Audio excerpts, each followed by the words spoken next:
আমাদের খাদিজা এডিটিংয়ের সকল প্রকার পার্ট গল্প দেখতে আমাদের চ্যানেলটি সাবস্ক্রাইব করে পাশে থাকা বেল আইকনটিতে ক্লিক করে অল নোটিফিকেশন অন করে দিন। সমস্ত রুম জুড়ে নীরবতা। ইর্তিজার আম্মু মিসেস ফারজানা দাঁড়িয়ে থাকা থেকে ঢলে পড়ে গেলেন মেঝেতে। ইর্তিজা যথাসম্ভব দ্রুত এসে তার আম্মুকে জড়িয়ে ধরল। কি হয়েছে আম্মু? কি হয়েছে তোমার? একটু পানি। শম্পা, একটু পানি নিয়ে আয় না। শম্পা দৌড়ে গিয়ে টেবিল থেকে এক গ্লাস পানি এনে মিসেস রহমানের মুখে দিয়ে বলল, একটু একটু করে খাও আন্টি। একটু পানি মুখে দিয়ে মিসেস রহমান উঠে বসার চেষ্টা করলো। ইর্তিজা তার মায়ের এই অবস্থা দেখে কান্না করা শুরু করে দিল। কাঁপা কাঁপা হাতে মিসেস রহমান তার মেয়ের গালে হাত রেখে পড়ল, কি হয়েছে মা? কিছু হয়নি তো, কান্না করছো কেন? তোমার হঠাৎ কি হয়েছে আম্মু? কিছু না মা, মাথাটা ঘুরছে। আমার প্রেশারের সমস্যা আছে জানিস না, আমাকে বাসায় নিয়ে চল। উপস্থিত সবাই ব্যাপারটাতে ঘাবড়ে গেল। এখানে সবাই যথেষ্ট ম্যাচিওর, তাই তাদের কারোরই বুঝতে অসুবিধা হলো না যে ব্যাপারটা আসলে অন্য কিছু। মিস্টার জোয়ারদার রহমান অস্বস্তিতে পড়ে গেলেন। তার কি করা উচিত বা কিছু বলা উচিত কিনা বুঝতে পারছেন না, তাই চুপটি করে একপাশে বসে আছে। যদিও কারো নজর তার দিকে না, সবার নজর মিসেস রহমানের দিকে। সবার মাঝে থেকে ইভান বলে উঠল, ওনাকে হসপিটাল নিয়ে যাওয়া দরকার। আব্বু, আপনি অনুমতি দিলে আমি ওনাকে হসপিটাল নিয়ে যাচ্ছি। সব কিছু বলার সুযোগ না দিয়ে ইভানের ফুপি মিসেস জেসমিন কিছুটা বিরক্ত নিয়ে বলল, তোকেই কেন নিয়ে যেতে হবে? ড্রাইভারকে বল গাড়ি বের করে নিয়ে যেতে। কথাটা সরাসরি ইর্তিজার হৃদয়ে এসে লাগলো। তীব্র অপমানের সাথে সাথে দু চোখ ভরে পানি চলে আসলো। কোনো রকমে নিজেকে সামলিয়ে বলল, না আন্টি, গাড়ি আর মানুষ কাউকেই লাগবে না। এতকাল আমি আমার আম্মুকে আর আমার আম্মু আমার সামলেছে, তাই আমাদের অভিজ্ঞতা আছে, আমরাই পারবো ইনশাআল্লাহ। জেসিয়া তার মায়ের যেন ইর্তিজা মুখের উপর বলে দেওয়া কথাগুলো ভালো লাগতো না, কিন্তু ইভান সহ তাদের পরিবারের সবার কথাগুলো ভালো লাগলো। আরেক দিক দিয়ে কষ্ট লাগলো ইর্তিজার প্রতি এমন ব্যবহারের জন্য। মিস্টার শাখাওয়াত মির্জা বলল, যে যাই বলুক, উনি এখন অসুস্থ। তোমরা এই মুহূর্তে এত কথা কিভাবে বলতে পারো আমি বুঝতে পারছি না। আর ইভান, তোমাকে কি আমি এই শিক্ষা দিয়েছি যে মানবিক কোনো কাজেও আমার থেকে অনুমতি নিতে হবে? ভদ্র হতে গিয়ে ওভার ভদ্র হয়ে গেলা। ইভান এক পাশে দাঁড়িয়ে মাথা চুলকাচ্ছে। এবার সে খোঁচা মেরে বলল,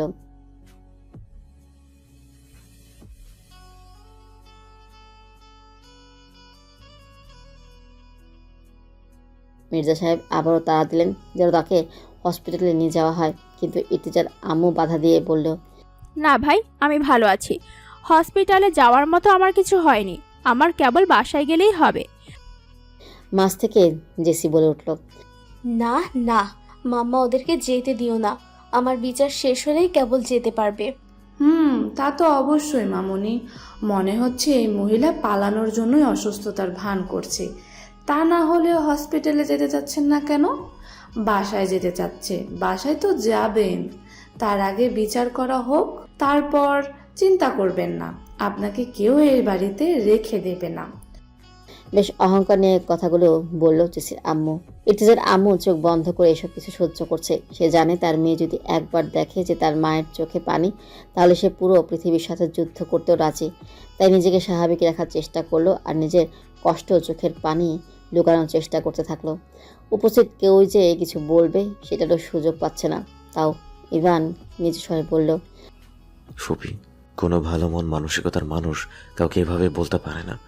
আমরা সবাই দেখছি উনি অসুস্থ। Just shut up. এখন তোর থেকে শিখতে হবে আমাকে বড়দের সাথে কিভাবে কথা বলতে হয়, সেটা জানিস না। আর এখন কি না আমাকে ভালো আর খারাপ মন মানসিকতার কথা বলছিস?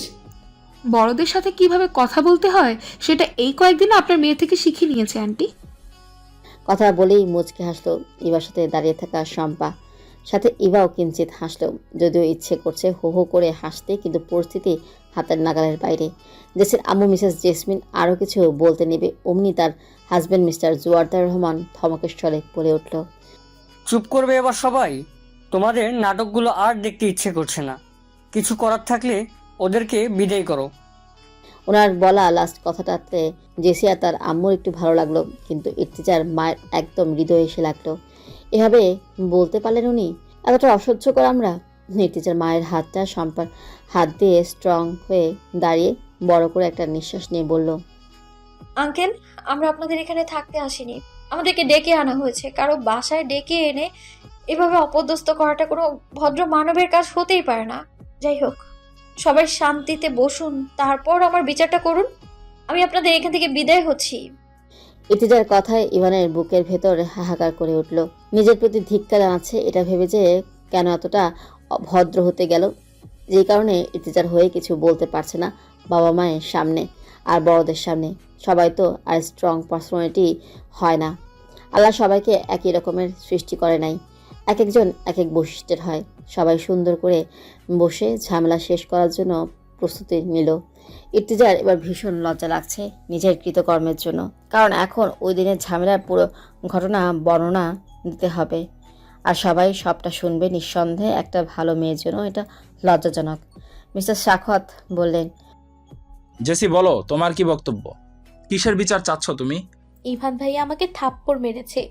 আজ পর্যন্ত আমার বাবা মা আমার গায়ে হাত তুললো না, আর উনি আমাকে থাপ্পড় মেরেছে। কতটা অপমানজনক বুঝতে পারছেন না আঙ্কেল? আমি আবারও বলছি যে ইভান তোমার বড় ভাই, তাই তার অধিকার আছে তোমাকে শাসন করার। উপস্থিত সবার দৃষ্টি আকর্ষণ করে কথাটা বললেন এবং জেসির বাবা মার নিকট সমাধান চাইলেন। জেসির আম্মু চুপ থাকলো। জেসির আব্বু বলল, জেসি মামুনি, ইভান তো তোমার বড় ভাই, সে তোমাকে একটু মেরেছে, তাতে কি এমন হয়েছে? পাপ্পা, তুমি এটা বলছো? সে কেন আমাকে মারবে? আর কোনো অধিকার নাই আমাকে মারার। আচ্ছা, ইভান তোমাকে কেন মেরেছে শুনি? জেসির আম্মু প্রশ্নটা করলো জেসির উদ্দেশ্যে। ইর্তিজা, ইভান, শম্পা, ইভা এবার বেশ ঘাবড়ে গেল। নিশ্চয়ই জেসি এবার সব কিছু খুলে বলবে। জেসি বলল, সেদিন ইভান ভাইয়াকে এত করে বললাম আমাকে একটা বেলি ফুলের মালা কিনে হাতে পরিয়ে দিতে, কিন্তু সে দিলই না। বাসায় এসে দেখি এই 3rd ক্লাস মেয়েটার রুমে গিয়ে তার হাতে ফুলের মালা পরিয়ে দিচ্ছে। এতে আমার রিয়্যাক্ট করা উচিত না বলো তোমরা? আমি রিয়্যাক্ট করেছি বলেই ইভান ভাই আমাকে থাপ্পড় মেরে দিল। বলির নাকা কান্না শুরু করে দিল। উপস্থিত সবাই স্তব্ধ। ইর্তিজার আম্মু ইর্তিজার দিকে ঘাড় ঘুরিয়ে তাকালো। ইর্তিজা ভয়ে মায়ের দিকে তাকাতে পারছে না। জেসির আম্মু বেশ চেঁচিয়ে বলল, তার মানে ওই মেয়েরই যত দোষ? এই মেয়ের জন্যই আমার মেয়েকে ইভান থাপ্পড় মারার সুযোগ পেল? ওনার এমন উল্টাপাল্টা যুক্তি দেখে ইভান প্রায় রেগেই গেল। যখনই কিছু বলতে যাবে তাকে থামিয়ে দিয়ে তার বাবা বলল, জেসি যা বললো সব কি সত্যি? জি আব্বু। ইর্তিজার সাথে তোমার কোনো সম্পর্ক আছে? ইভান কোনো রকম ভনিতা না করে সোজা বলে দিল, আমি ইর্তিজাকে ভালোবাসি আব্বু, কিন্তু তার সাথে আমার কোনো সম্পর্ক শুরু হয়নি। ইর্তিজার পক্ষ থেকে কোনো রকম সাড়াই ছিল না। ইর্তিজা এখানে দাঁড়িয়ে থাকার শক্তি পাচ্ছিল না। ইভান ইর্তিজাকে ভালোবাসে, এই কথা সবার সামনে বলছে, এর আগে আর বলাও হয়নি। কথাটাতে ইর্তিজা আর ইভান দুজনেই নার্ভাস ফিল করছে, কিন্তু জেসি আরও বেশি রেগে গিয়ে কান্নাকাটি শুরু করে দিল। জেসিকে থামানোর উদ্দেশ্যে মিস্টার সাখাওয়াত বললেন, চুপ করো জেসি, এখানে কান্না করার কি হলো? এটা আপনি কি বললেন ভাই? আপনি কি জানেন না আমার মেয়ে ছোট্টবেলা থেকে ইভানকে পছন্দ করে? আর তাই তো সামান্য একটা থাপ্পড়কে হজম করতে পারলো না। সারা জীবন কিভাবে কাটাবে শুনি? ভাই, আপনি এটার সাথে সারা জীবন মেলাতে পারবেন না। অবশ্যই পারি, একটু দেখলেই বোঝা যায় বাকিটা কি হবে। তার মানে আপনি কি বলতে চাচ্ছেন এই ফালতু মেয়েটার সাথে ইভানের বিয়ে হবে? আমি বলার কি, আমার ছেলে বড় হয়েছে, তার জীবনসঙ্গী কে হবে এটা সে ঠিক করবে। ইভানের বাবার কথাটা শুনে ইভান আনন্দে বাবাকে জড়িয়ে ধরতে ইচ্ছা করলো। তুই বাবাকে সম্মান করার মূল্যটা সে আজ পেল। জেসি কান্নাকাটি আরও বেড়ে গেল। কান্না করতে করতে বলল, একটা 3rd ক্লাস মেয়ে যার কিনা কোনো পিতৃ পরিচয় নেই, এরকম মেয়ের জন্য আমাকে মারলে এখন আবার তাকে নাকি বিয়েও করবেন? ইর্তিজা নীরবে সহ্য করলো জেসির করার এই অপমানটা, কারণ এর বিপরীতে বলার মতো কিচ্ছু নেই তার কাছে। ইর্তিজার আম্মু মিস্টার জোয়ারদার রহমানের দিকে তাকিয়ে দুফোঁটা চোখের পানি ফেলল। জেসির আম্মু মেয়ের কান্না দেখে ভীষণ চটে গিয়ে ইর্তিজাকে উদ্দেশ্য করে বলল, এই মেয়েরই দোষ। এই মেয়ের জন্য আমার মেয়ের চোখে পানি। আমার মেয়েটা এত কষ্ট পাচ্ছে। বেয়াদব একটা মেয়ে, কোনো বংশ পরিচয় নেই, ভেবেছে কারো গলায় ঝুলে গেলেই বাঁচি। আমার মেয়ের না হয় বংশ পরিচয় নেই, তোমার তো বংশ পরিচয় আছে অনেক। তাহলে তুমি কেন অন্য কারোর হাজবেন্ডের গলায় ঝুলে গেলে? দুনিয়ায় পুরুষ লোকের অভাব পড়েছিল বুঝি? উপস্থিত সবাই আবারও ভীষণ অবাক হলো মিসেস রহমানের কথায়। জেসির বাবা মিস্টার জোয়ার্দার রহমান একটু নড়ে চড়ে বসলেন। এবার জেসির আম্মু অনেকটা রুখে ওনার সামনে এসে বললেন, কি আমাকে এত বড় কথা? সাহস তো এই মহিলার কম নয়। এই এই কে আছে? গলা ধাক্কা দিয়ে বের করে দে এই চরিত্রহীনা মার মেয়েকে। বেশ জোরে সোরে একটা থাপ্পড় পড়ল মিসেস জেসমিনের গালে। মিসেস জেসমিন গালে হাত দিয়ে চোখ লাল করে তাকিয়ে আছে সামনে থাকা জেদি মহিলা মিসেস রহমানের দিকে। বসে থাকা সবাই দাঁড়িয়ে গেল। ইর্তিজা তার মাকে আগলে ধরল। বুঝলো আম্মু অনেকটা রেগে গেছে, কিন্তু তার মাকে এইভাবে রাগ দেখাতে সে কখনোই দেখেনি। মনে হচ্ছে বহু বছর পুষিয়ে রাখার রাগ মিটিয়ে নিলেন তিনি। থাপ্পড় মেরেই ক্ষান্ত হলেন না মিসেস রহমান। শক্ত চোখে মিসেস জেসমিনের দিকে তাকিয়ে বলল, ভেবেছিলাম এতটুকুতেই বাসায় চলে যাব, কিন্তু না, তুমি সেটা হতেই দিলে না। তোমার মা মেয়ে তখন থেকে আমাকে আর আমার মেয়েটাকে যা না তাই বলে যাচ্ছ। আজ পর্যন্ত কেউই আমার মেয়েকে মুখের কথাটা পর্যন্ত বলতে পারে নাই, আর তোমরা?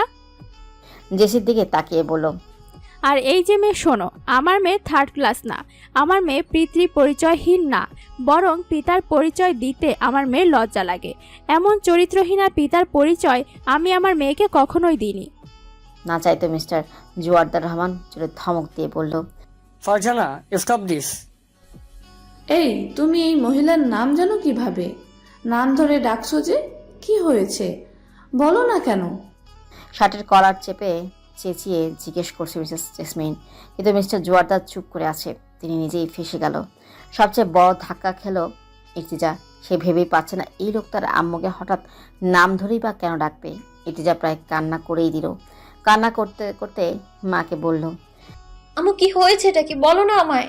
এত বছর তো কত কি লুকিয়ে রাখলে, আর কতকাল রাখবে বলো না। এবার তো অন্তত বলো প্লিজ। মিসেস ফারজানা সামনের দিকে তাকিয়ে চোখের পানিটা মুছে মুচকে হেসে বলল, চুপ করতে বলছো যে? এখনো চুপ করেই থাকতাম। চুপ করেই থাকতে চেয়েছিলাম, কিন্তু তোমার স্ত্রী আর মেয়ে আমাকে চুপ করে থাকতে দেয়নি। ও আচ্ছা, এখন আমি তাদেরকে বলছি বলে তোমার গায়ে লাগলো, তাই আমাকে চুপ করে থাকতে বললে? অথচ যখন ওরা আমাকে আর আমার মেয়েটাকে বলছিল, তখন নিজের স্ত্রীর সন্তানকে বললে না তো চুপ করতে? আমরা বুঝি স্ত্রী সন্তান ছিলাম না? ওনার লাস্ট এই একটা কথায় পুরো ড্রয়িং রুম জুড়ে থমকা হাওয়া বয়ে গেল। ইর্তিজা তখন থেকে কান্না করতে করতে চোখ মুখ ফুলিয়ে বসে আছে। তার মায়ের কথা এখনো শেষ হয়নি, তার জবাব দেওয়া এখনো শেষ হয়নি, বিধায় উনি সবাইকে বলেছে চুপ থাকতে আর তাকে সব কথা শেষ করতে দিতে। এবার আব্বু আম্মু আর জেসির আম্মু সমানে প্রশ্ন করেই যাচ্ছে এসব সত্যি কিনা। মিসেস রহমান বললেন, শোনো মিসেস জেসমিন, তুমি কি যে বললে আর আমি আর আমার মেয়ে চরিত্রহীনা, তাই না? হা, শোনো, আমরা চরিত্রহীনা নই। যদি এখানে কেউ চরিত্রহীনা হয়, সেটা তোমার হাজবেন্ড মিস্টার জোয়ারদার। বুঝতে পারছো? এই মহিলা, আপনার সাহস কিভাবে হয় আমার হাজবেন্ডকে চরিত্রহীনা বলার? স্ত্রীর সন্তান ফেলে রেখে অন্য মেয়ের সাথে পরকীয়ার সম্পর্ক থাকলে সেটাকে আপনাদের ভাষায় কি বলে শুনি? কে কার স্ত্রী? কাকে ফেলে রেখে কাকে বিয়ে করেছে? সেটা আপনার চরিত্রবান হাজবেন্ডকে জিজ্ঞাসা করবেন। মিসেস জেসমিন এবার অনেকটা ক্ষিপ্ত হয়ে তার হাজবেন্ডের কাছে গিয়ে চেঁচিয়ে বলল, কি হচ্ছে এসব?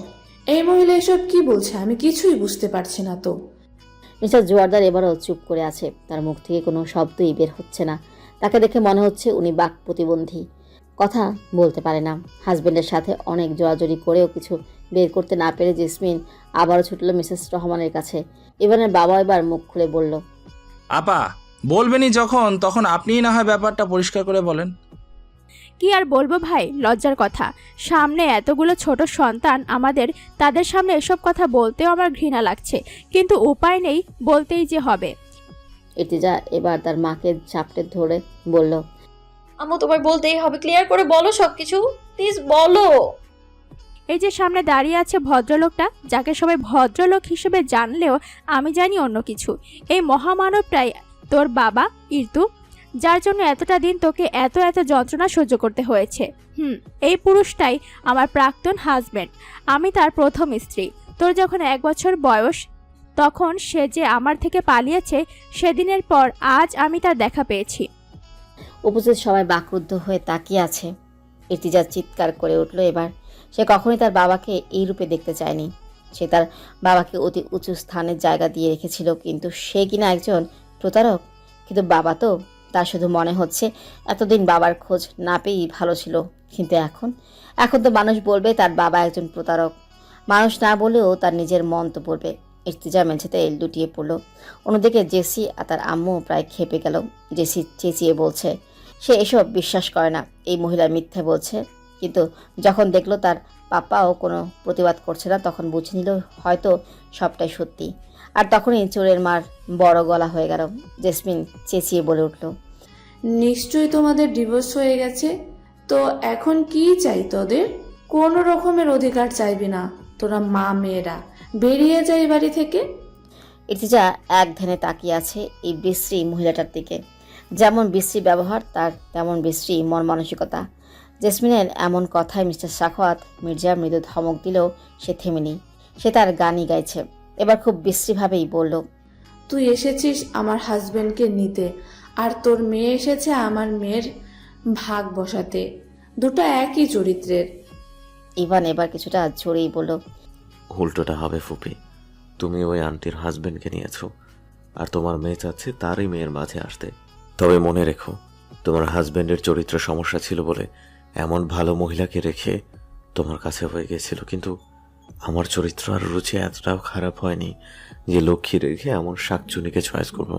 দরকার পড়লে সারা জীবন সন্ন্যাসী হয়ে থাকবো, তাও তোমার মেয়েকে বিয়ে করব না। জেসি এবার তেড়ে এসে বলল, তোমার সাথে আমার মতো হাই লেভেলের মেয়েকে যায় না। যার রুচি এমন তার সাথে ওই থার্ড ক্লাস মেয়েই যায়। মিস্টার সাখাওয়াত মির্জা জেসিকে ধমক দিয়ে বলল, এমন উদ্ভট আচরণ করে নিজের নিচু মন মানসিকতার পরিচয় দিও না জেসি। তুমি আমার মেয়েকে কেন ধমকাচ্ছ ভাই? ওই মা মেয়েকে রেখে কি এখন তামাশা দেখবো নাকি? তামাশা তো তোমরা দেখাচ্ছ। যাই হোক আপা, আপনার সাথে এবার একটু কথা বলা যাক। লাস্ট কথাটা ইর্তিজার আম্মুর উদ্দেশ্যেই বললেন উনি। ইর্তিজার আম্মু ছোট্ট করে জবাব দিল, বলেন। শুনেন আপা, যা হওয়ার হয়েছে। এবার কথা হলো, আমার ছেলে যেহেতু আপনার মেয়েকে পছন্দ করেই, তাহলে আপনার কাছে প্রস্তাব রাখছি, আপনার মেয়েটাকে আমার ছেলের জন্য দিবেন। ইভান ভাবেনি তার আব্বু এত তাড়াতাড়ি এসব নিয়ে কথা বলবে, তবে বোঝা যাচ্ছে তার বোনের প্রতি ক্ষোভ থেকেই এমনটা করলো। জেসির অবস্থা দেখার মতো না। জেসি মায়ের মুখ বাংলার 21 হয়ে গেছে। শম্পা আর ইভার মুখে হাসির আভাস মিলেছে। তবে এরকম একটা সময় ইর্তিজার জন্য এমন কথাবার্তা খুবই কঠিন হয়ে গেল। তাও ইর্তিজা তার মায়ের পানে তাকিয়ে আছে, মা কি বলে সেটা শোনার জন্য। ব্যাপারটা সম্পূর্ণ এড়িয়ে গিয়ে মিসেস রহমান মেয়ের উদ্দেশ্যে বলল, মা, তোর বাবাকে দেখা হয়েছে? ইর্তিজার চোখের পানি টইটুম্বর হয়ে আছে। নিরুত্তর হয়ে মায়ের দিকে তাকিয়ে আছে। ইর্তিজার থেকে কোনো রকম উত্তর না পেয়ে উনি এবার মিসেস মির্জার উদ্দেশ্যে বললেন, আপা, আমরা আসি। আমার মেয়ে আর আপনার এখানে চাকরি করবে না।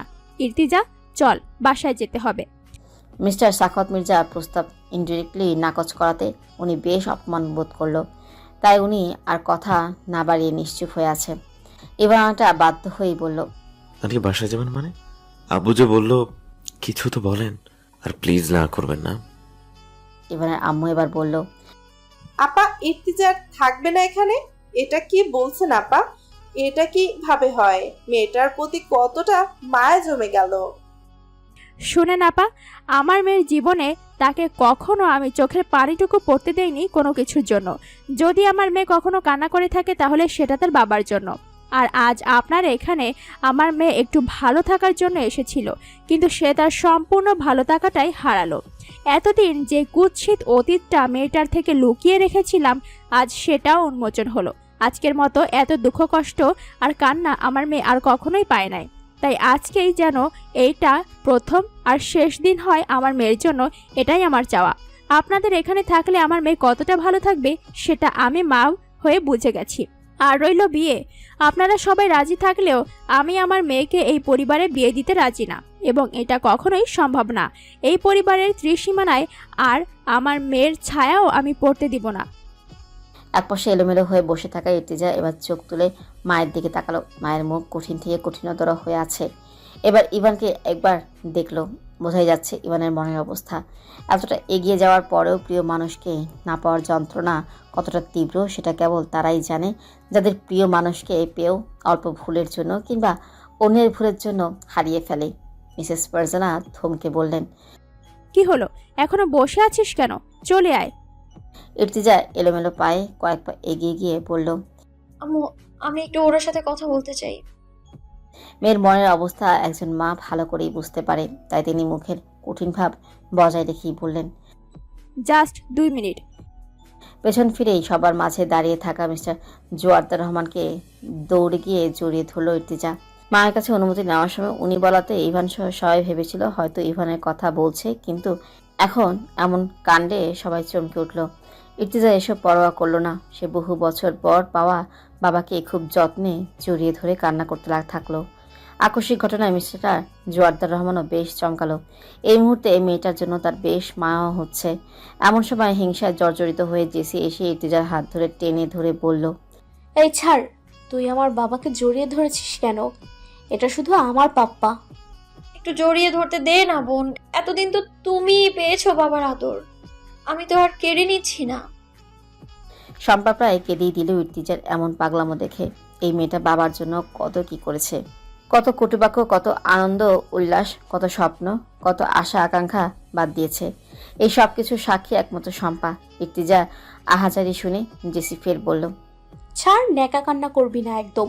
তোদের শুধু সব ধান্দা। আমি তোদের মামের নাটক বিশ্বাস করিনি। মিস্টার জোয়ার্দার এবার জেসিকে একটা ধমক দিয়ে বলল। চুপ করো জেসি। ইর্তিজা যেন একটু আশকারা পেল। হ্যাঁ, এই আহ্লাদিপনাটাই তো চাইতো সে। আর চাইতো বাবা তাকে সব কিছু থেকে আগলে রাখবে, বাবার রাজকন্যা হবে সে। কান্না করতে করতে ফুপাতে লাগলো। মিস্টার জোয়ার্দার এবার হালকা করে ইর্তিজার মাথায় একটু হাত রাখলো। ইর্তিজার কান্না যেন এতে আরও বেড়ে গেল। সকল লাজ লজ্জা ভুলে গিয়ে ছোট্ট মেয়ের মতো বাবার বুকে মাথা ঠেকে বাবা বাবা বলে ফুপিয়ে কান্না করছে।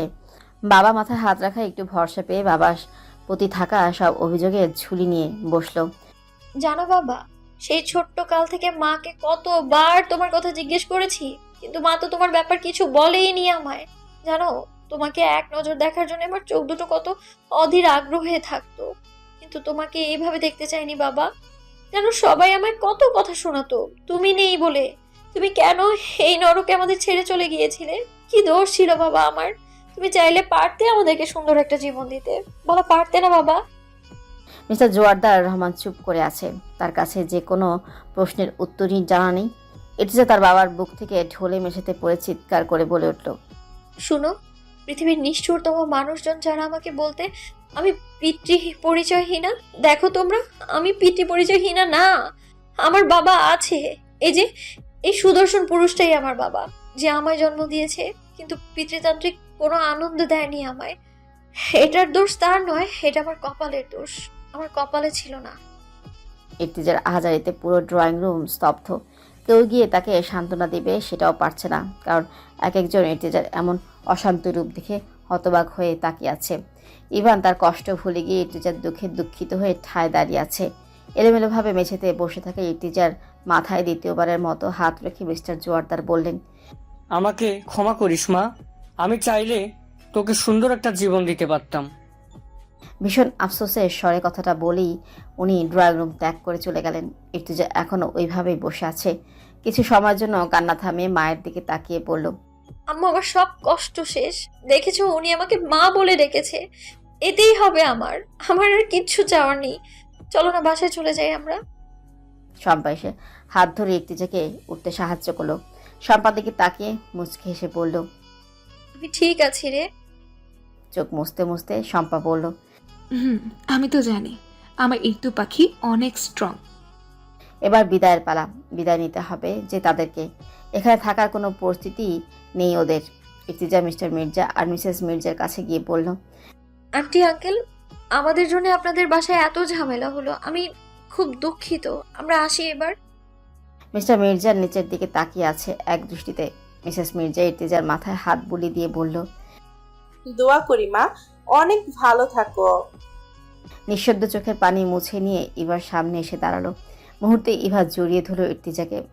আপু, ভীষণ ইচ্ছে করছে তোমাকে যেতে না দিয়ে রেখে দিতে, কিন্তু সেই মুখ আমাদের নেই। খুব মনে পড়বে তোমাকে। যেখানেই থাকো ভালো থেকো। ইর্তিজা আবারও চোখের পানি ডান হাতের সাহায্যে মুছে নিয়ে ইভার গালে হাত রেখে বলল। কান্না কেন করছো বোকামি? কান্না করলে তো তোমাকে খুব পচা দেখায়, একটু হাসো তো এবার। ইভান নিচের দিকে তাকিয়ে ফুপাতে লাগলো। ইর্তিজা ছোট্ট করে বলল, ভালো থেকো মিষ্টি মেয়ে। সবার থেকেই বিদায় নেওয়া হয়ে গেছে। মিসেস রহমান অল্প দূরে দাঁড়িয়ে মেয়ের আহাজারি দেখছে। এবার ডেকে একটু তাড়া দিয়ে বলল, ইর্তিজা, হয়েছে তো, আসো। এখানে আমার দম বন্ধ হয়ে আসছে মা। মায়ের দিকে চোখ তুলে তাকালো, চোখের পানি মুছতে মুছতে বলল, এই তো আম্মু শেষ, আসছি। সবার পিছনে এক কোণে দাঁড়িয়ে আছে ইভান। পুরুষ লোক কান্না করতে পারে না, এটা আমরা সবাই জানি। ইভানও হয়তো কান্না করছে না, তবে তার চোখের দিকে তাকালে বোঝা যাচ্ছে সে কান্না লুকাচ্ছে। ইর্তিজা ধীর পায়ে ইভানের দিকে এগিয়ে গেল। আজ অনেকটা কাছে গিয়েই দাঁড়ালো। যে মেয়ে ইভানকে দেখলেই 10 হাত দূরে থাকে, সে আজ একদম ইভানের মুখোমুখি এসে দাঁড়ালো। নিচে মুখ করে রাখা ইভান ইর্তিজার পাগুলো দেখতে পাচ্ছে। দুজনেই চুপ করে আছে, কেউ কাউকে কিছু বলছে না। কী বা বলবে? চলে যাচ্ছি, ভালো থেকো, এটা বলবে? এটা তো হয়তো সবাই বলে, তবে যারা ভালো থাকতে বলে যায়, আসলে কি ভালো থাকে? ইভান কিছু বলছে না, আর ইর্তিজাও কিছু বলছে না, তবে ইভান স্পষ্ট শুনতে পাচ্ছে ইর্তিজার ফুপিয়ে ফুপিয়ে কান্না করা শব্দ। মেয়েটা আজ হয়তো সারা জীবনের জন্য কান্না করে নিচ্ছে। সবসময় মুখে হাসি ঝুলিয়ে রাখা মেয়েটার হৃদয়ে দুঃখ কষ্ট আজ কান্না করেই ছেড়ে ফেলে দিচ্ছে। কিছু সময় এভাবেই পার করার পর ইর্তিজা ঘুরে দাঁড়িয়ে চলে যেতে নিলেই আচমকা পেছন থেকে ইভান ইর্তিজার হাতটা ধরে টেনে আবার সামনে ঘুরিয়ে দিয়েই জড়িয়ে ধরল। ইর্তিজা যেন এবার কান্না করতেও ভুলে গেল। সে প্রায় পাথর হয়ে গেল। ইর্তিজা কান্না করতে না পারলো, ইভান এবার কেঁদে দিল। কান্না ভেজা কণ্ঠেই বলল, আমার ইষ্ট, তুমি আমারই চলে যাচ্ছ বলে যে আমি তোমাকে হারিয়ে ফেলবো, এইটা আমি এখনো ভাবছি না। আমার নামে কেউ হলে সেটা শুধুমাত্র তুমি, আর না হলে কেউই না। ইভানের কথা শেষ না হতে মিসেস রহমান তার মেয়ের হাত ধরে টেনে নিয়ে গেল ইভানের কাছ থেকে। ইর্তিজা যে কিছু বলবে সেই সুযোগটুকু দিল না। ইর্তিজা যাওয়ার পানে এক দৃষ্টিতে তাকিয়ে আছে ইভান। এলোমেলো পায়ে হেঁটে ইভানের চোখের সামনে থেকে অস্পষ্ট হচ্ছে ইর্তিজা, আর মনে মনে নিজের জীবনকে ধিক্কার জানিয়ে বলছে, কেন জীবনটা এমন হলি? একটু সুখ কি আমার জন্য ছিল না? হয়তো ছিল না। ইভান আর ইর্তিজার বিচ্ছেদের সাক্ষী হয়ে রইল সম্পূর্ণ মির্জাবাড়ি।